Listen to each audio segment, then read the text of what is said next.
பிரியாணி செஞ்சாலே அதில் இருக்கிற வெங்காயம் தக்காளி எல்லாம் எடுத்து வச்சுட்டு உங்கள் குழந்தைங்க சாப்பிட்றாங்களா? அப்போ கண்டிப்பாக எல்லாத்தையும் அரைச்சி விட்டு செய்கிற இந்த Karnataka style mushroom donne biryani try பண்ணி பாருங்கள். டேஸ்ட்டு டிஃப்ரெண்ட்டாக இருக்கும், கண்டிப்பாக என்ஜாய் பண்ணி சாப்பிடுவாங்க. இதுக்கு ஒரு மிக்சி ஜாரில் கட் பண்ண ஒரு மீடியம் சைஸ் பெரிய வெங்காயம் சேர்த்துக்கலாம்.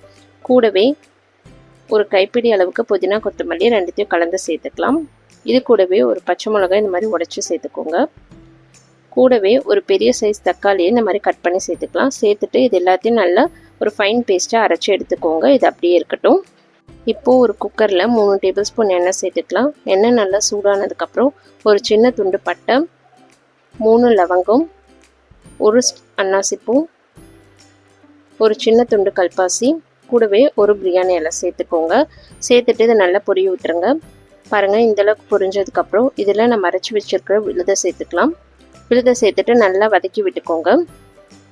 இந்த அளவுக்கு வதங்கினதுக்கப்புறம் இதில் ஒரு டேபிள் ஸ்பூன் இஞ்சி பூண்டு பேஸ்ட்டு சேர்த்துட்டு நல்லா வதக்கிக்கோங்க. இஞ்சி பூண்டு பேஸ்ட்டோட பச்சை வாசனை போனதுக்கப்புறம் பிரியாணிக்கு தேவையான மசாலா பொருட்கள் சேர்த்துக்கலாம். ஒரு பிஞ்ச் மஞ்சத்தூள், 1.5 table spoon coriander powder, 1 teaspoon மிளகாத்தூள் சேர்த்து நல்லா வதக்கிக்கோங்க. இந்த அளவுக்கு வதங்கினதுக்கப்புறம் இதில் நம்ம கட் பண்ணி வச்சுருக்கிற மஷ்ரூமை சேர்த்துக்கலாம். சேர்த்துட்டு நல்லா கலந்து விட்டுருங்க. கலந்து விட்டுட்டு குக்கரை திறந்த மாதிரி மூடி ஒரு 2 நிமிஷம் அப்படி விடுங்க.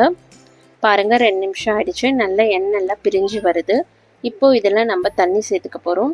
1 கிளாஸ் அரிசினா அதே கிளாஸில் 1.5 கிளாஸ் தண்ணி சேர்த்துக்கலாம். இப்போது பிரியாணிக்கு தேவையான உப்பு சேர்த்துக்கலாம். உப்போட அளவு பார்த்திங்கன்னா நம்மளுக்கு லைட்டாக உப்பு கறிக்கிற மாதிரி இருக்கணும். அப்போ அதுதான் கரெக்டான அளவு. அந்த மாதிரி பார்த்து சேர்த்துக்கோங்க. தண்ணி நல்லா கொதிச்சு வரும்போது ஊற வச்சிருந்த அரிசியை சேர்த்து நல்லா கலந்து விட்டுருங்க. கலந்து விட்டதுக்கப்புறம் இப்படி தண்ணிக்கு மேலே அரிசி நல்லா தெரியும் போது குக்கரை மூடி ஒரு 2 விசில் விட்டு எடுத்துக்கலாம்.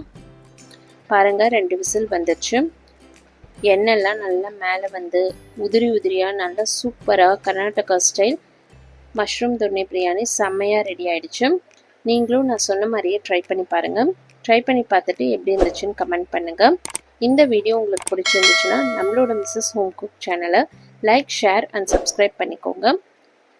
Happy cooking.